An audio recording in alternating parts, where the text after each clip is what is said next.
اس میں آپ دیکھیے کہ انسان کے جہاں بھی نئے تعلقات بنتے ہیں، نئے رشتے بنتے ہیں، یعنی شادی کے موقع پر ایک نیا خاندان بنتا ہے، یعنی ایک نئے خاندان کے ساتھ واسطہ ہوتا ہے اور نئے تعلقات بنتے ہیں۔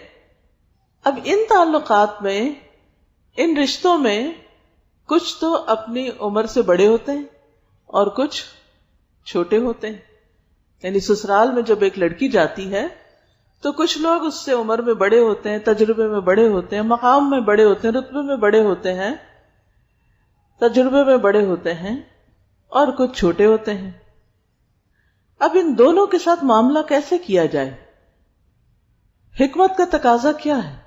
اور رسول اللہ صلی اللہ علیہ وسلم کی حکمت ہمیں کیا سکھاتی؟